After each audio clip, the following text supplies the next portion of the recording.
Made it.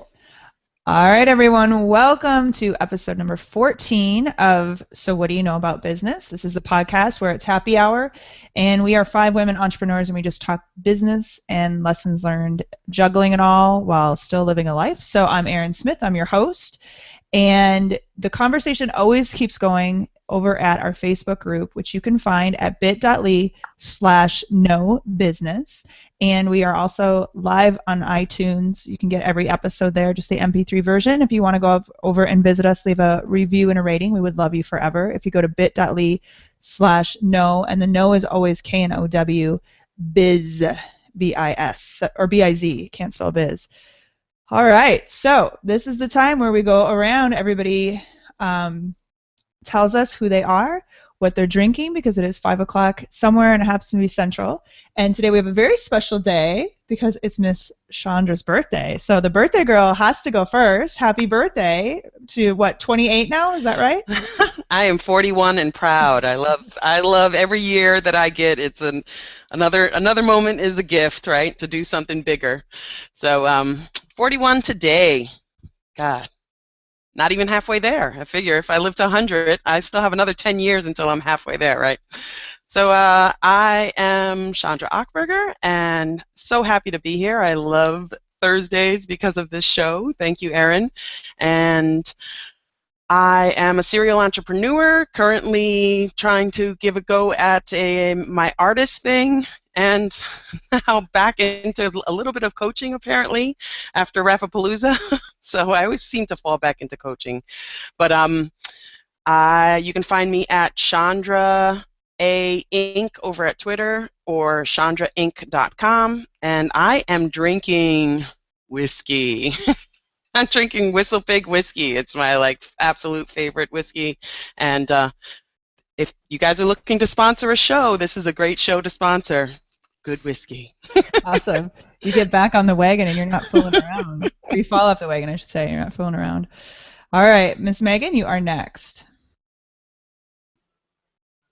All right. Hi, everyone. I'm Megan from meganflat.com. I work with mom entrepreneurs who are looking to build and grow their dream business while still being present for their kids. And I am drinking, my coffee mug today has a two-part story. My coffee has a two-part story. First of all, you know you're a mom and you're a mom business owner. When I went out last night, my husband put the kids to bed, and I went to Target. And I was so excited. And I talked to my best friend. I wandered up and down the aisles, talking to my best friend, and just wandering the aisles of Target, and it was like the perfect night. And I bought this super cute coffee mug for myself. Now, inside the coffee mug, I had to steal leftover milk from my children's sippy cups this morning to make my latte. So it's that bad, people. It's that bad. You got to do what you got to do. I understand. All right, Taylor, you are here just in the nick of time. Yes, hello. I am Taylor Stevens. You can find me on Twitter at TaylorJoy315. If you've been listening to the show or just tuning in, I like to do the freelance thing, so freelance writing and marketing, as well as pursuing my passions in dance and acting. So yeah, and I'm actually in the midst of moving right now, so the only thing I can really handle is water. I'm already too zinged out for coffee, and I need to get stuff done, so no alcohol, but I'm going to stay hydrated. Awesome. And then Andrea?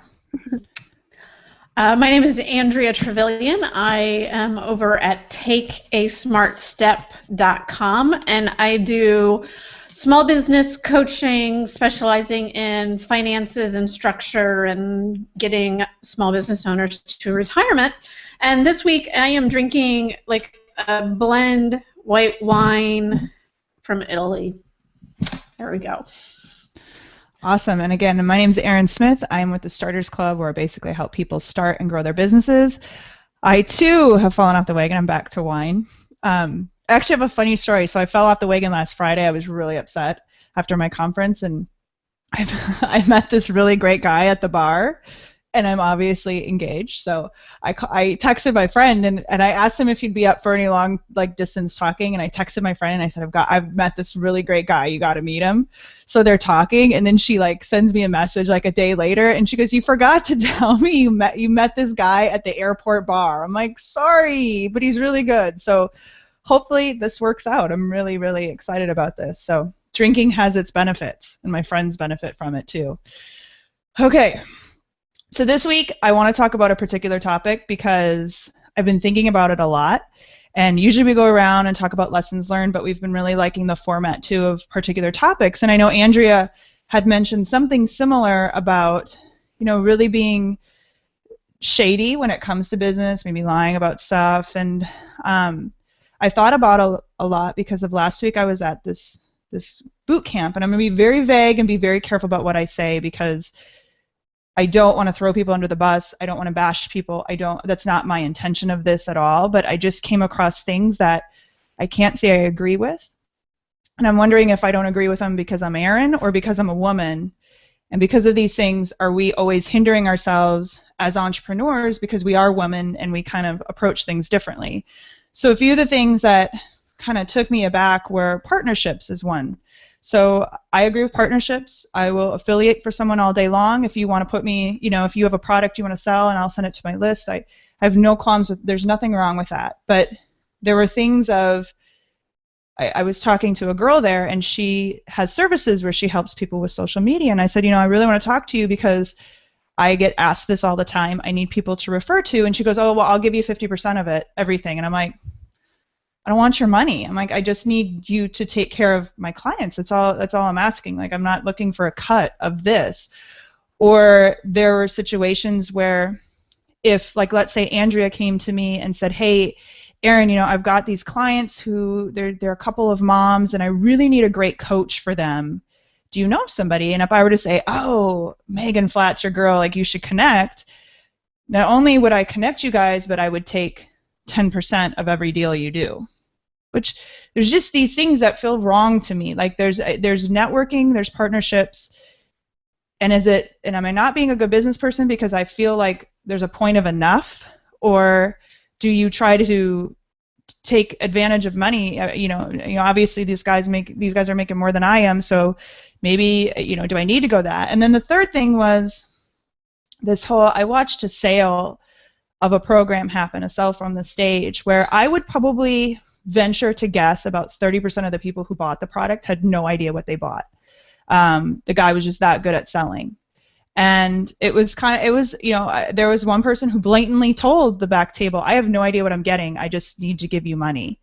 And then there was somebody in the parking lot that another person had run into who was basically freaking out about what she had just purchased. Like, oh my God, she got so swept up in the sale that she bought it and was just freaking out.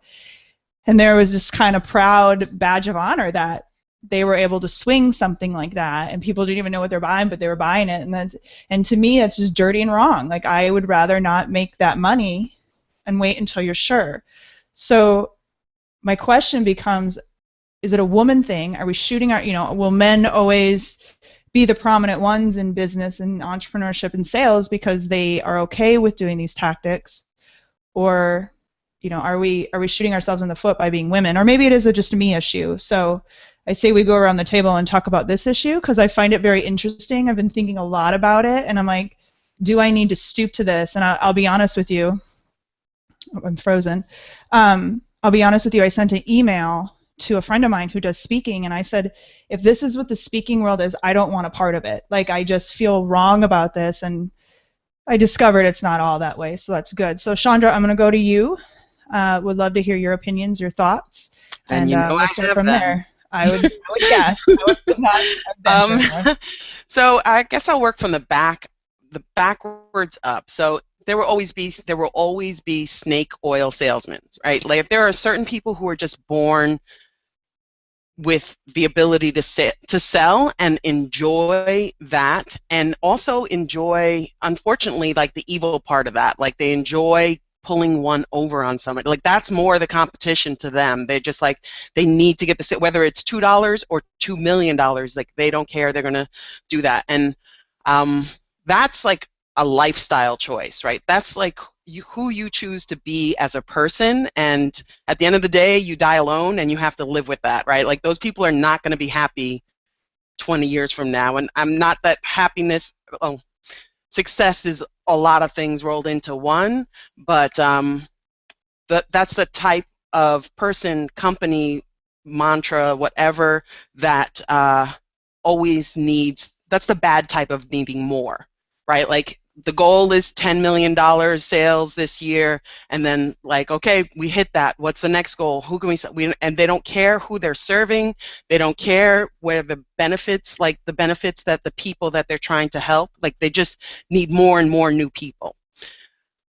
The partnership thing, I'm kind of like, that is what those people that were at that conference, that is the atmosphere, right? Like, and 50% is low for that atmosphere for a partnership, right? Like, if you're coming with an audience, a lot of times it's 100%, or like, for whoever you bring, like, you make the money on that sale, because you're, for that person, they just want to get in front of like 100 other people, and then where they make the money is by having this large audience and then selling onto their people. But for products it's kind or of like services? a pyramid. Both. Really? Both. Yeah. Okay. So, like, I would say, like, what do you call them? Joint ventures are more so, like, you see, we're talking about right now, we're about to be pitched by a bunch of big business programs, right? Like, and we were talking about that in another group, and that's what the reason why you see all these pitches and these that's their business plan. Like, they want these big people's audiences or these other people's audiences, and then, like, the lower the audience is, the affiliate, you have 20%, 40%, 50%, but if you're just starting out, it's 100%, 75% of the business that's there. So it's just like, there's all these different levels, and it's just, that's the game that they're playing. So I don't think that part of it is a greed thing. I think it's just the way that game is played in certain places.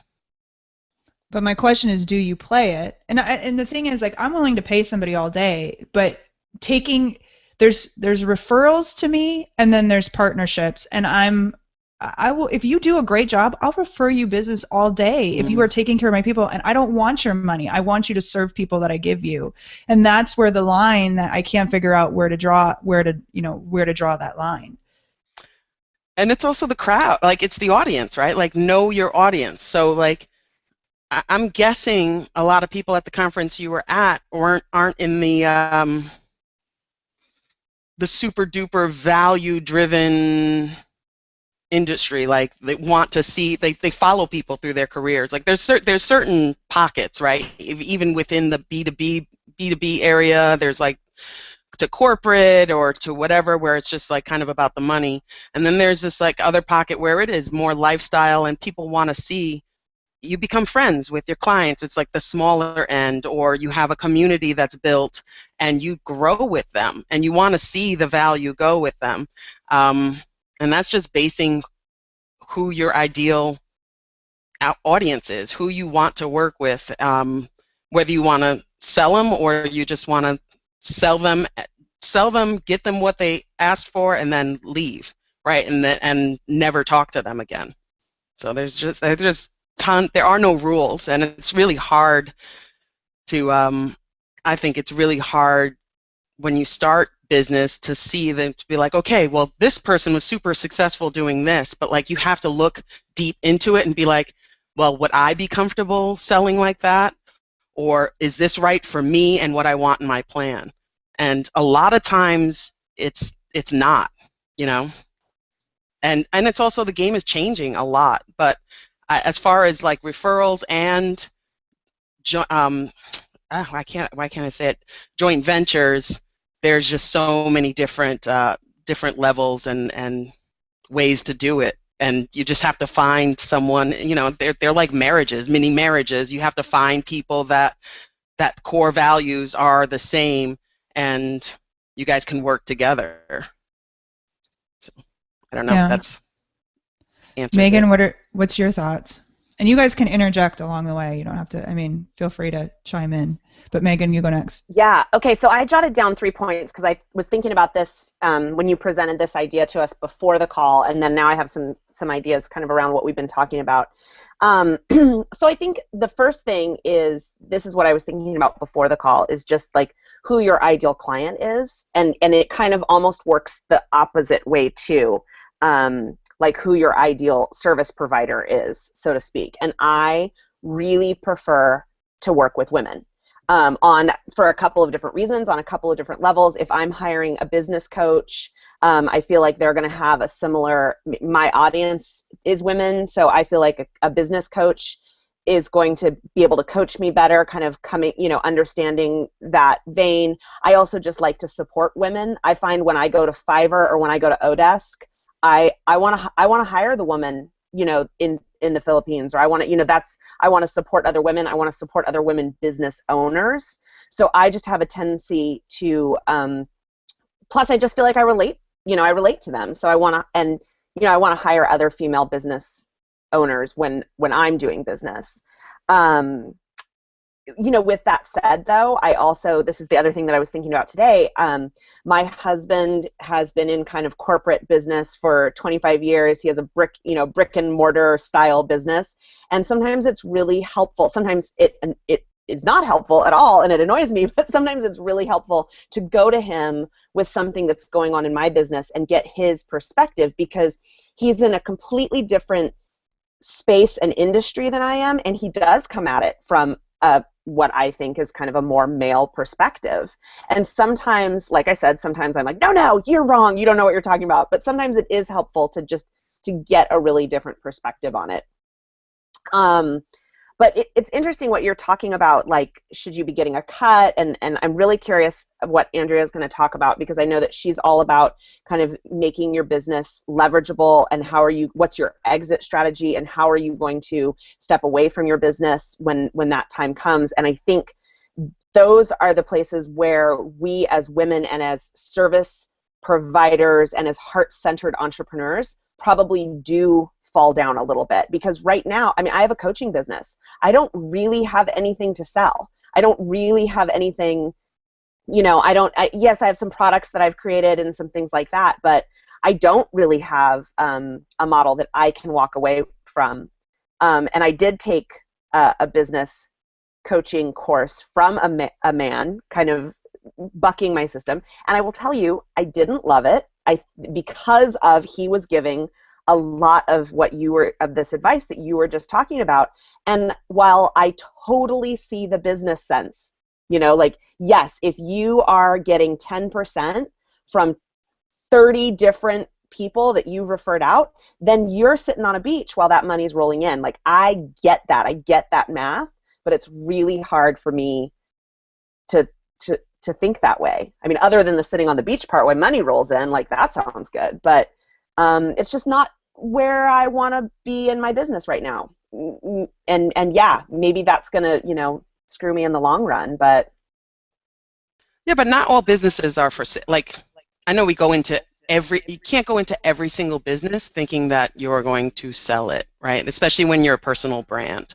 And I mean, a lot of them are, but like, there are different models for different businesses. And I've created some business. I mean, most of the businesses I've created were just like, okay, how much do I want to make? Do I want to sell this or do I not? And like, have finally come back around to, okay, I want this total, like my name, and anything else I create after that, like from here on out, it'll be something I can sell or part of my own brand. But it's not that the exit strategy and what you make, I mean, it's just part of whatever you're creating that you feel comfortable with, because you're not going to be able to build something like you're not building Megan. You're not going to sell your name, right? You're not going to sell who you are, because you're the one. You are your business right now. And if you come up with a product, you might come up with a product within that business that's a calendar or something like that, and you can sell that off. But we have this old idea of like, well, just all businesses are not the same, you know. Right. And I think in general, traditional business mind is masculine. It is Yeah. very like not hold your hand, you know, like it's just like business is business and business must grow regardless of crummies and tummies, you know, like it's just like that's it. And people who are more on the masculine side tend to do better in that atmosphere. But I think that the tides are shifting, right? I mean, we see more and more women Mm-hmm. having, you know, basically service businesses helping other women up, right? Like, and it's Yeah. good to see, and I think we need to be okay with that, and be like, you do have a product. It's just you. It's just not the traditional sense of a product, right? Right. What I was going to piggyback off of that too was exactly what Chandra was saying as you were talking, Megan. I was writing this down. I said women are wired differently, and this is the big reason why business is changing right now because of all the empowered female entrepreneurs and all the women rising up and actually getting into this business. And I think, as with anything, there are growing pains, and I feel like, Erin, it wasn't just you. I think it is truly a woman thing because naturally we're just more concerned, like, I guess, emotionally with how things feel and how they're run. And I think that's a big reason why business is changing. And, like, you know, what Chandra was saying with all, like, the value-based companies out there, like, I truly believe, like, there's a lot of women behind that and just wanting to, like, give because we are givers, like, being a womanly figure and being nurturing and motherly. Like, I just feel like naturally, like, we want to be there and, like, be authentic. And for me, like, it comes down to authenticity. Like, I don't know if it's truly like a woman thing or not, but, like, I would have felt like really gross, like, listening to that. It almost sounds like a scam. You know what I mean? Like, if you're just selling just to sell, like, I just feel like you're a used car salesman of that mentality, almost like, what was it, like Mad Men, like, just sell, sell, sell. Like, don't give a, expletive about what people, like, how they'll really, like, the value they'll really get out of it. Just sell and you'll make money and you'll live, in a nice way of life. But, like, for me, I don't know, I just feel like that type of selling is really, like, on its way out because so many people can get found out so quickly. And I mean, me personally, I feel like I can detect that, and I feel like women especially are really intuitive about people's character. So I don't know. I feel like with this like purpose-driven type businesses, I don't see that lasting very much longer. At least I hope not, because I feel, one, it's really old school. Two, I feel like people haven't gotten smarter than that. And three, because of women really entering this entrepreneurial world, we're able to read that. No, and I guess my biggest question comes from, and maybe it's just me because I know women can be bitchy, right? I really truly want to lift people up. I want to see them succeed.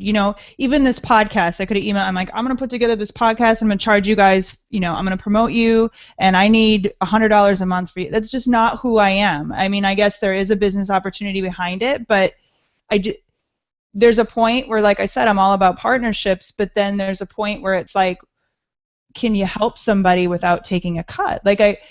There's a story.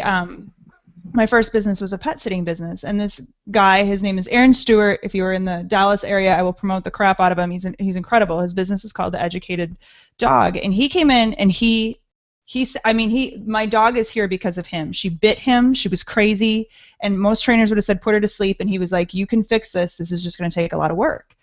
And I promoted, we were strategic partners. I promoted the crap out of it. And anybody who asked me, I'm like, use him. Don't even wait for him. And he'll comment on my stuff, and he'll be like, you were the reason, you were a huge reason, not the reason, but a huge reason for my business growing. And I'm looking back, I'm like, was I supposed to take a cut of that shit? That's where it just feels so wrong to me, because I as a woman want to help people and support them. But I understand if, if I'm going to put you in front of my audience, there's a 50% cut of that, but when, like I keep asking, when does that line get drawn? Like you were saying, Megan, okay, if I get 10% of every deal I create, I'm living large. But is there a line to say I'm still going to live large because karma comes back, right? Or hopefully, and my heart is larger, I like to think. But it's like these things I don't know, when is enough enough? And Andrea, I'll have you chime in too, because you've been quiet over there. I've been taking lots and lots of notes. I think first of all, I do think there is a very big difference between online and offline businesses. And I approach my online business as an offline business because my other businesses were offline. And from that perspective, when you're offline and you're networking and you're meeting people, and it's all about the referral. It is not about I get a cut from this. It's about you refer to me, I refer to you, we build a business. The online world is nothing like that. It is, I promote you, I get a cut. And so I do think you kind of have to separate what is this from.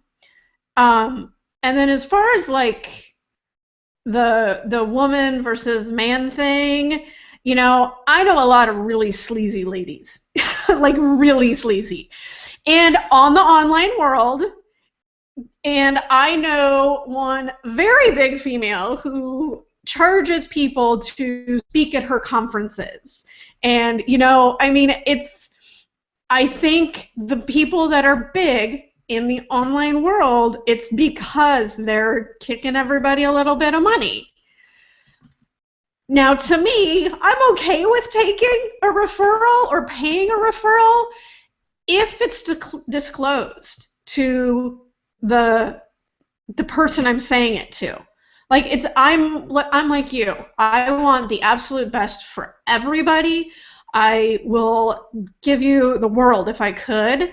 But if I set up some sort of, kickback relationship with you, Erin, I'm telling the people, like, okay, you need to go to Erin, but just so you know, she gives me, if you book with her, I get $100 or whatever it is. Like, I think full disclosure takes some of the sliminess out, and it feels slimy when there isn't that disclosure. And I was going to say, it's all about how you set it up in the beginning. Mm-hmm. And I've done referrals. When I ran a event planning business, it was never like, okay, I'll pay you $50 for every client, but it was like I had a photographer who would give me free images of the event afterwards for every event that I booked with him. And then, they would send me thank you gifts and stuff like that. So it wasn't formal, but it was like, hey, you refer me all the time. Thank you. And even in my current business, I had, and I don't have it any longer, but I had a relationship with another financial coach who had way too many clients, which I would love to have that problem right now. But he sent all his excess referrals that fit my ideal client. Like he and I had like hours-long conversations of this is the client I want. And if he had one that came to him and he couldn't take them, but they were my fit, he would send them over, and then I would pay him a referral fee. So I think you can do it, but you just have to be like the people that he sent to me. They knew, they came from him. So it wasn't like it was in the dark. So I guess the question becomes then, how should you, like, if you're going to do an online thing, like Chandra's saying, you were saying, how should you set it up? Should you try to get every cut you can? I don't think you should. I think you should. I am never going to go ask somebody for a cut. Like, if I were to refer to you, Erin, I'm referring to you because I believe in you, and that's what I believe in. I'm not referring because you're giving me a cut. I refer 3 software bookkeeping things. I'm only an affiliate for 2 of them, but I'm not going to stop referring the other one just because I'm not an approved affiliate, because I believe in the product. So I think you've got to kind of stick to your integrity. And then when those options come along, I don't think it's bad to turn them away, but then just be honest and upfront. Yeah, and I think also, like, with affiliates, I mean, always be upfront, right? Just be real about everything that you're doing in your business. Transparency is so huge, and I mean, even the bigger companies are kind of starting to see, because it's going to happen anyway, right? And once your audience sees that you're shady, or even thinks that you're shady, they're just going to be turned off by you, right? So, like, there's a way to, if you believe in a product, yeah, why not get an affiliate, get an affiliate or referral link, but, like, also know who, like, some people do it where it's just like, anybody who will sell my stuff, I will team up with, right? And that's like a they're also a representation of you, right? So, like, if they're selling your stuff just to sell your stuff and they're seedy, it's just like friends, right? You're as good as the 5 people that surround you, and it's the same with your sales. So I would say, like, for anybody on this panel, and pretty much anybody who's listening with the same heart, like, vet who is going to sell for you, just like you would vet who you're going to sell for and refer, whether it's for money or not, and just do it with integrity. And we all live our lives with integrity, so we're going to do that anyway in our business. It's just going to follow through, right? So, well, it's almost like you have to approach it like you're hiring a salesperson. The person is representing your company. If they're caught in the media doing something really bad, it doesn't matter if you weren't. Your name is still attached to that person. End of story. And I don't know, I mean, affiliate marketing is a whole beast within itself. But I will say one thing that I don't like about it is when people gamify it.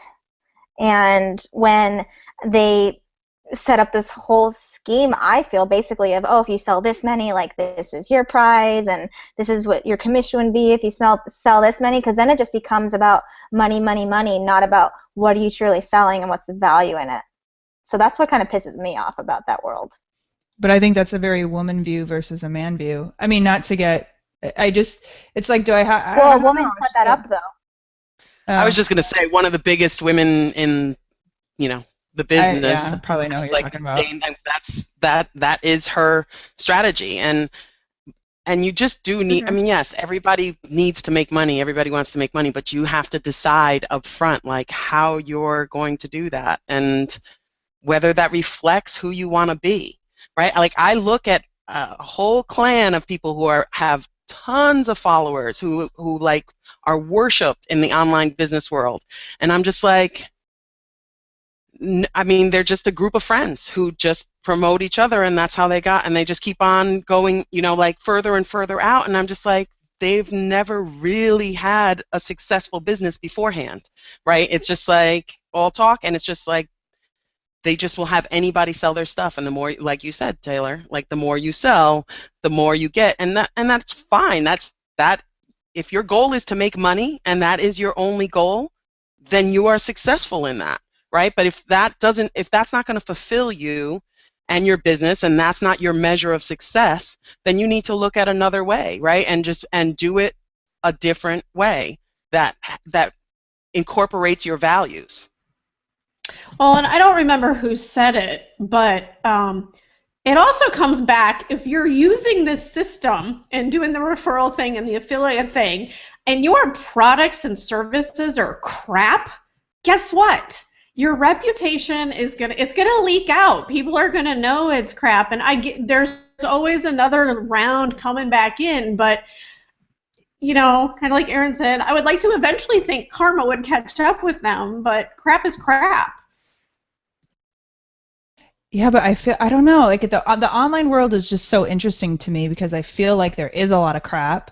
I feel like, Chandra made a point at another forum today where it's like, why are there no it was about a particular program, and she's like, why are there no negative reviews anywhere? It just feels shady and weird, and I feel like there's kind of more under the carpet sweeping in the online world then I don't know. It's just really interesting to me, and I feel like there's a lot of people who are just out to pocket money, and it's like, I don't know. Like, am I, is this, I do okay here, and I'm growing. I'm just starting, but it's like, am I going to have to kill values to be some of the elite? I don't, and I never want to do that, but it's just so interesting to me what happens here. Like we've talked about the Good Old Boys Network. It's the same flipping people.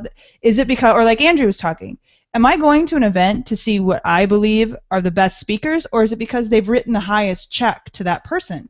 If it's the highest check, I'm sorry, that ticks me off that I wrote a check to you just to put people who paid you on the stage. There's just a lot of shady, and just I can't stoop to that level. I just can't. That's not me.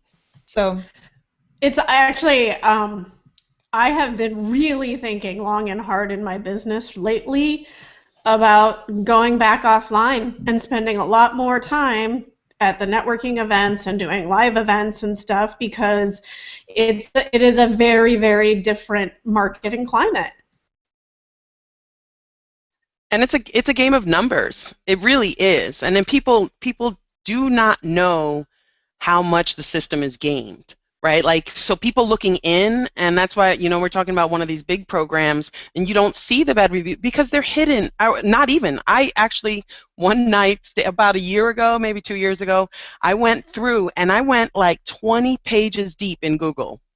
God, to get somebody on page 2 is like a chore, but 20 pages deep on Google, and I found one bad review, and this woman wrote, and she's just like, these people are just, you want to know what they're good at? Yes, they provide value in their programs. Like, there's no doubt about that. For the very beginner, they provide value, but what they're selling is community. Like, people just want a helping hand, especially in the beginning. They want somebody to tell them this is what's going to work. And what worked for a certain, and I think, Erin, you and I talked about this when you interviewed me, there's a certain point where you get to in your business and you kind of can't help, especially in the online world, I'm talking about mostly in the online world, you can't help very beginners because you're so far removed from being a beginner. Like, you can't tell me somebody with 100,000, 200,000 Facebook followers can tell me how an ad is going to work, because it's going to work so different for them than it is for me or anybody else that's just starting, right? And so, like, I wish I could find a way to tell people, be like, okay, if you're at this stage, this is who you should be looking at, right? Somebody just one step ahead of you, not this person who is just like, oh, they make millions, they're selling this lifestyle, they're doing whatever. And I'm like, yeah, but that's because it just feeds. You reach a certain point and it just feeds off of each other, and like, you get more followers, you get more people, and then all you need is that 1% to buy your thing, and you are, sipping pina coladas on the beach, But I think it is shady it's shady, but it's not, because that's how they got there. That is how they got there, right? But I wish people were just better informed and being like, who should I be looking at for my business and where I need to be, No, I agree. I was actually just thinking about that from a Facebook ad perspective, because at under 2,000 liked page, you are playing a whole different ball game. And that's what I wanted to teach. Like, okay, this is how you slowly grow your audience. You are not, okay, maybe I suck at it, but you're not going to get the 5-cent click, pay-per clicks. You're just not, because you don't know enough yet. You're trying, you're building. And I agree with you. It's like, you look, well, if so-and-so's doing it, I can do it. But it's like, and it's the lie. I know I'm totally going off on a tangent here, but it's the lying. It's like, shut up. You did not get 100,000 clients yesterday. Okay? Like, you didn't start your business and got 100,000 clients. So stop coaching people that that's what you got, because it's bull. Be honest. And that's what gets me about the online world too, is that there's so much. It's like, if you make this much, bravo, fantastic. There's no jealousy, but be honest to those people who are buying from you of what it really took. Because what breaks my heart is that people go into these businesses like, oh, I'm going to start this, and then tomorrow I'm going to be able to quit my corporate job because it's so easy. And then they quit too soon because they're not getting those results, when that never was the results they should have ever expected. And I think we'd have a lot more successful people if people were truly honest about what it really took to be successful. And that's where I wish I could just like shake people and be like, just be honest so you're not killing the dreams of other people. Well, it's like, to compare it to something that has nothing to do with business, it's like watching Biggest Loser and thinking you can lose 100 pounds in 6 weeks or whatever it is. What? It's You can't? not. That's my weight loss plan. Come on. I was going to work out 20 hours tomorrow and be set. I mean, like, when you actually read the like behind the scenes stuff of like The Biggest Loser, like the contestants sleep on the stairs of the gym so that when they unlock the doors, they can go in. I mean, like, that's the type, and that's the equivalent that we're talking about here is, you know, somebody has been working at it for years and has achieved success. It's not a, you know, and our media is to blame too, because the media, like Inc. magazine and Entrepreneur, love to show you the instant successes. They don't show you the guy who worked 25 years and then became an instant success. No, I agree. Megan and Taylor, you've been quiet over there. Oh yeah, no, I'm agreeing with all of that. I mean, I feel like there should be be a really good reality TV show of online marketers and what really happens, and then like busting them, almost like catfish. Like you claim to be this, oh my gosh, such a credible person online, but what are you really doing, and what are really your skills, and what are you actually like just delegating everything off to, or delegating everything off to everyone? So yeah, I mean, a lot of it, like, it's been honestly, like, I got turned off from even like a lot of that whole it's really hard to say, but like, okay, so like, you know how there's certain groups that, and I don't really want to say like which ones, but you know what I'm talking about, where there's certain like online groups, there's Facebook groups that you get into, like training groups and stuff like that. This is like, a very politically correct podcast, by the way. Keep going. I call them the Brat Pack. I call them the Brat Pack of the online world. Like, they're just like this group of people. Here we are. So I don't know. I went through that last year, like really looking into stuff and researching and even paying for a couple of things, and it's just like, gosh, you're really not who you say you are, and I can't believe you're making this much money, and I can't believe other people are falling for it. So yeah, it leaves a pit in my stomach too, just thinking that a lot of people are out there just doing this to people and they feel okay about it. I don't know.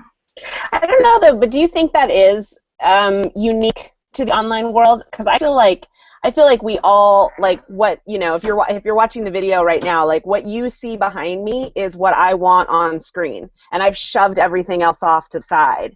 And then when you come in my office and see everything shoved off to the side, you get a different vision. And it's not that I'm trying to be you know, not genuine or anything like that, because I definitely had a really strong situation in the offline world where I had been, you know, following a business for a long time, was very impressed with what they did and the events they put on and everything. And then when I got involved as an employee, and you see, you know, I mean, everyone's like, you know, it's like Wizard of Oz, right? Like behind the curtains, you know. It's like, I'm sure if you go to work at a restaurant, you're like, whoa, what's happening in the kitchen, you know? But we're out there in the dining room, like, you know, eating our meal. And so I think there's always a little bit of, yeah, and sometimes it's very blatant deception, and sometimes it's just, hey, we've got like your public persona and we've got like what's really going on behind the scenes. And I'm not sure that's completely exclusive to the online world. I think it happens in every industry and everything. And I'm all for full disclosure, you know, and I try to be super transparent with my clients of what's working and what's not working. I don't know, we kind of got away from the male-female topic a little bit though, and I'm just curious, as we were kind of talking, like, does it come, I don't know, like, because we're talking about female entrepreneurs that do things a certain way or a different way than maybe we'd see, and I don't know. I think it's a personality. I don't think it's male female. I think it's a personality. I think it's a set of values and a personality. No, and I would agree with that because I was talking to somebody about speaking, and this one person who happens to be female, if something better comes along, you're dropped. She'll go to whatever is better. And I could never do that. I'm so like corn-fed Midwest girl. Like, I'm just like, if I gave you my word is everything to me. And there's just, I know I can be flaky with things sometimes, but if I say I'm going to be there, I think the hardest thing that ever came to me was when I got really busy in my business. And if I said I was going to be there, sometimes things came up and I wouldn't be there, and it killed me to my core that my word meant nothing to people, and I really had to sit and evaluate that. So I agree with you. It may not be a female male, but I feel like as females, we want to nurture more. I think we want to lift up. I know women can be so catty, though. So I'm saying I think we want to lift up more, like, and help people, but maybe not. Maybe like we're. I think it's really for a reason. Keep going. Sorry, Megan. Go ahead. I was just going to say, I think we as women have to also be careful. Because I think it's like isn't it a Pantene commercial? It's something that like doesn't relate to the topic at all, but where they kind of go back and forth and they show like, oh, a man in the boardroom is like a boss and a woman in the boardroom is bossy. And, it's, I think as women, when and I'm not saying that any of the rest of you have said is incorrect or wrong, or I don't even know what everyone is talking about specifically, but I just think that we have to be careful that we're not, I just think that I think it absolutely exists, and I think women do it to themselves, where we see a woman business owner, online or offline, and employing similar tactics or whatever, just business tactics, whether they're similar tactics to a man or not. And then we're like, oh, she's shady, or oh, she's, a choice word, or oh, she's totally this or that. And I just think that's another thing that we have to just be cautious of too. I totally agree with that, but I also agree with Andrea. Like, I think they're just like those types of people. Absolutely. Right? I think it's just, like, the levels are, especially with social media, and because they're all these jobs, like social media tends to attract women as CEOs, right? The creation of social media, it's pretty much a woman-driven industry. I think when you look behind the scenes, because we are the storytellers, right? Like, traditionally, I have a lot of psychological reasons, but like, that's it. Like, they're just shit. And we do have to rein in how we think about it and how we talk about, like band bossy and all this stuff. But also, like, I know more guys. I know more body, like, issue guys. I know just as many guys with body issues as I do women with body issues, right? And I know just as many guys that gossip as I do women. And then the same in business. Like, I look at a shady business owner, and it's just like, it's not because she's a she or he's a he. It's just because they're just shady people, right? And we do need to be cautious, but I think it's like, I think the field is like totally level. And I agree with you. I don't think it's just the online world, but I do think the online world, it expedites things, right? So like, you can, if you're going to be, makes it easier. Makes it easier to so like, you can say, you can buy 100,000 followers, and you can set up an entire business in a month that looks like you've been in business forever, or you've created all these followers and done whatever. And you can't do that in real life, like, you can't like make all the, I mean, you can, but it would be very, very costly, and you could do it for a low amount of money in a very, very quick amount of time, and people just don't know. So like, their expectation, like what Erin was saying, like, I think if we, just take the high road, and the more and more people that take the high road and just set expectation for what it is, like, the world will slowly become a better place. But it is expedited on the online world. It's just like pushed forward and in everybody's face, and people also see, they just have unrealistic expectations of life, right? They see other people's highlight reel on Facebook, they see whatever, and you have no idea what that person went through that day. You just see that, like, I go for a walk with my kids in the park, and everyone's like, yeah, But like meanwhile 10 minutes earlier I wanted to stick a fork in my temple, you know, but I post all of it, so whatever. But in general, people just need to set realistic expectations for everything in their lives. No, I agree. I think this is definitely going to be a topic over in the group because I know I could talk about it forever because I was just like I get frustrated by it, and I guess it maybe isn't. It's a person to person versus woman to man, and I don't know. I guess, like I said, the corn-fed farm girl in me. I don't know. I feel like I just want to help people all the damn time. But all right, so we are at our time. Thank you guys for watching. I think this is an awesome topic. I love kind of getting into these debates and these discussions. Like I said, if you want to join our Facebook group, it's over at bit.ly/know, K-N-O-W, business, and come join us over there, and we'll keep this conversation going. So until next week, I don't know what we're going to talk about next week. Who knows? But we will see you then. Thank you, ladies. Thank Bye, you. everyone. Thank you. Bye.